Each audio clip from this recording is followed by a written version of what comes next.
Hi friends, I have some summer recommendations for you today. I have to admit I don't really fully understand what makes a summer read because I typically think of like a beach read, something light with romance or, something like that. But that's not typically what I like to read. If you look at my Storygraph, mood descriptors, I feel like my vibe in the summer ends up being like a goth at the beach or something. But I've seen other people's videos and they're not really following that criteria either, so I'm not going to do it either. But I did try to stick to somewhat of a summer vibe, something connected to summer, even if it's not light. So yes, and I have a good mix of genres for you here. So yeah, I'm gonna start with some classics first, real quick. And so my first pick is Summer by Edith Wharton. I promise I will shut up about this, but it's called Summer, so I have to include it in here, okay? So this is a coming-of-age story about a young woman who is adopted by the only lawyer in a small town. And when she is, I think, 17 years old, she gets a job at the only library in town and then meets a young man from out of town.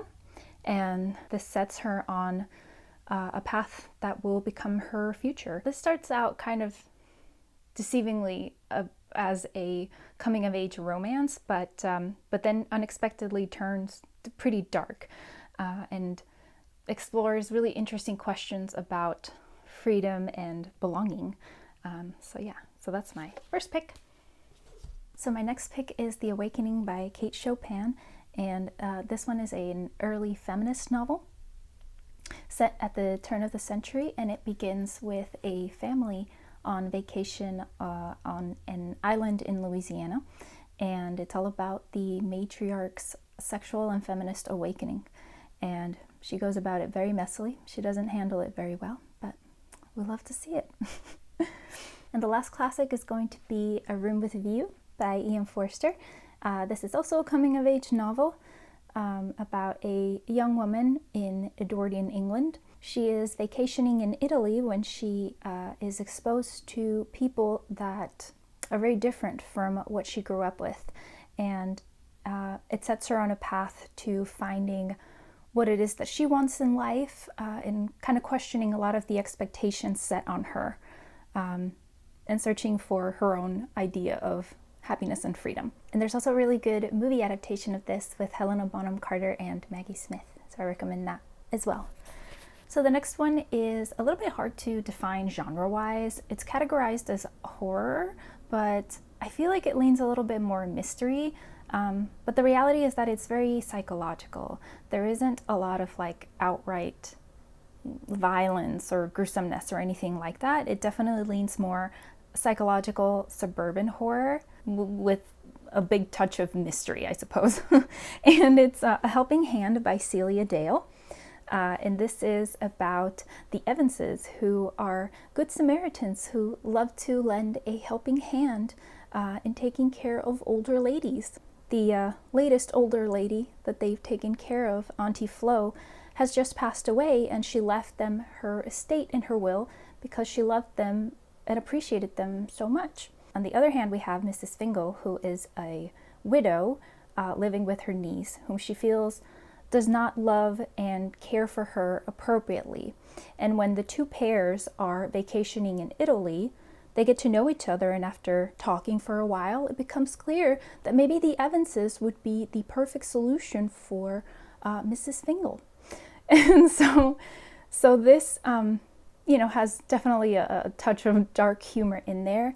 But the thing about it is that it's not so much a mystery in that there will be a surprise about what's going to happen, because clearly the Evanses lend a helping hand with ulterior motives.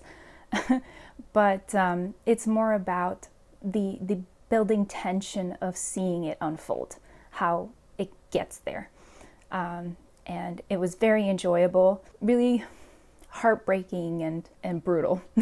So my next book is Like a Mule Bringing Ice Cream to the Sun by Sarah Ladipo Manyika. And this is a short novella It is literary fiction, and it is a character study of a young 75-year-old Nigerian woman living in San Francisco. She loves books and her Porsche, and she is very confident and full of life. And we get to learn about her past, her dreams, and her fears.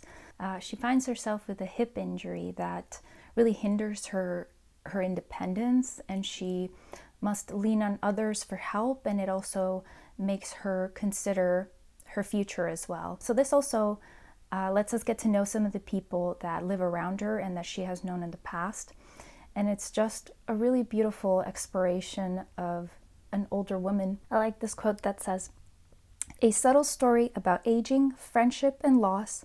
This is also a nuanced study of the erotic yearnings of an older woman." And it's published by Kazuo Republic, which is a Nigerian independent publisher.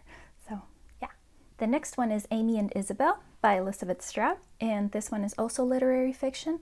It explores the fraught relationship between a mother and a teenage daughter. So on the one hand, we have the mother who is very insecure, and that makes her very self-absorbed. She can't relate to her daughter, and she just wants to hide from life. And then we have the daughter who is very lonely and really just wants freedom and is really just dying to begin living. And it's just really beautiful and kind of brutal. And the writing is also beautiful. The town is described in a way where it has so much life. It's almost like another character. And I think this is the only Elizabeth Strout I've read, and I enjoyed it so much. I really need to get on with it and read some more of her fiction, because this was her debut and it was so good. So yeah, highly recommend. The next one is 5 Tuesdays in Winter by Lily King, and this is a short story collection. This is one of my favorite short story collections.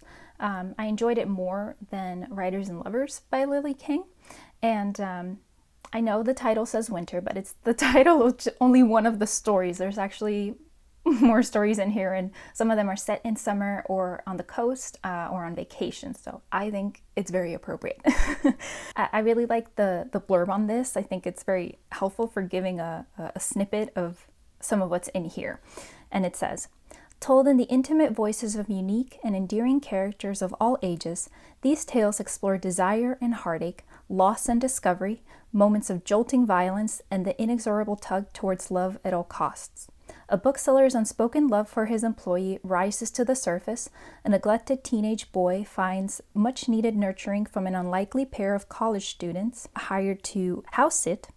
A girl's loss of innocence at the hands of her employer's son becomes a catalyst for strength and confidence, and a proud nonagenarian rages helplessly at his granddaughter's hospital room." Yeah, so there's a little bit of everything in here, and the writing does lean a little bit sentimental at times, but I personally enjoyed that. I didn't find it too twee or anything like that. Yeah, but this is probably the closest to something like that light read expectation of a summer read, I think. Next we have Remains of the Day by Kazuo Ishiguro, and I picked this because I actually really want to reread it myself. Hopefully this summer, that'd be great. And this one is set in the summer. In the summer of 1956, Stevens, a long-serving butler at Darlington Hall, decides to take a motoring trip through the West Country. The 6-day excursion becomes a journey into the past of Stevens and England, a past that takes in fascism, 2 world wars, and an unrealized love between the butler and his housekeeper. Yeah, so this is really beautifully written. I am a huge Kazuo Ishiguro fan. I've read 3 of his novels, and I definitely need to read more.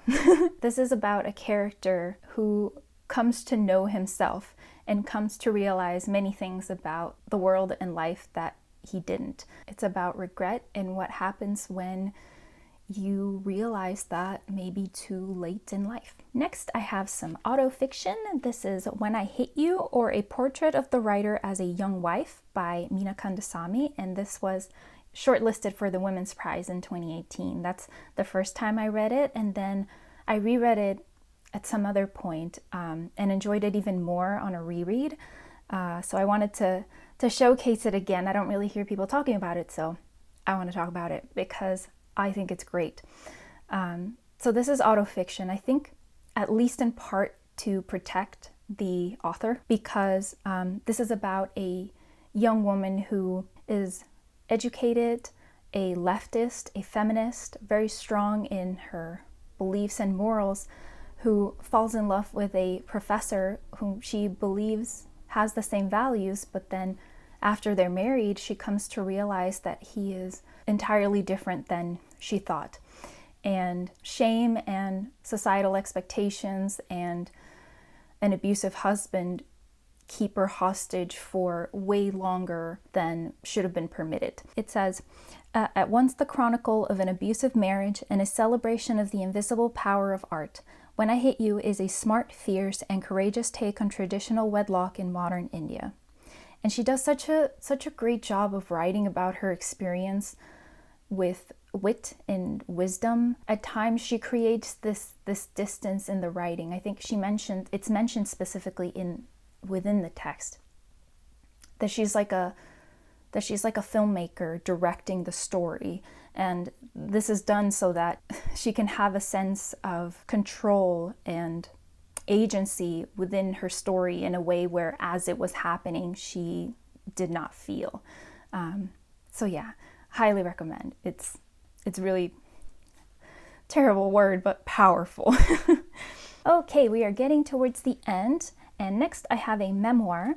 This is Why Be Happy When You Could Be Normal by Jeanette Winterson, and this is the nonfiction version of her debut novel, Oranges Are Not the Only Fruit, which I actually read before reading the memoir, and I love the memoir even more because it's just so beautiful. This is described as a memoir about a life's work to find happiness, and that is exactly what it is. So Jeanette is now a writer, and in this memoir she talks about how she was adopted when she was a baby by a very religious family, also very poor, and so she grew up in a very neglectful and abusive household, and this is the story about her struggle to find happiness and belonging.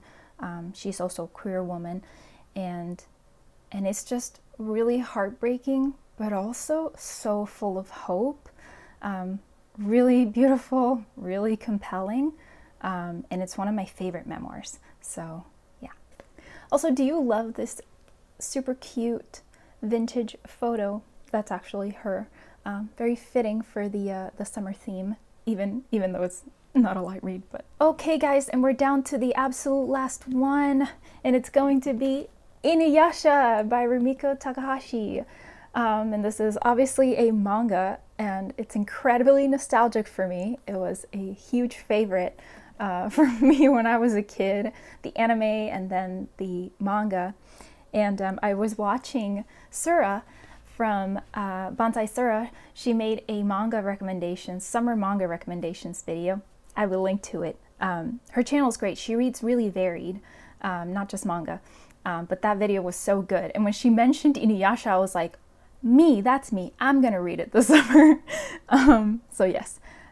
So this is a manga, time travel adventure manga about a young woman, a teenage girl, that jumps down a well at her parents' shrine and finds herself in feudal Japan, and she sees this boy who is stuck to a tree with an arrow stuck to him, and so she removes the arrow and then finds out that he is a half demon, half dog demon, half human. And when she shatters a sacred jewel that scatters throughout Japan, she has to go on an adventure with this demon boy and retrieve all the fragments.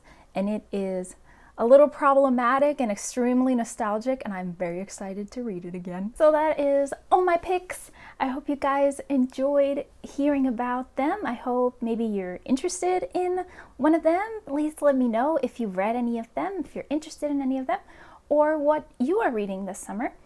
And yeah, thank you so much for watching, and I'll see you next time. Bye!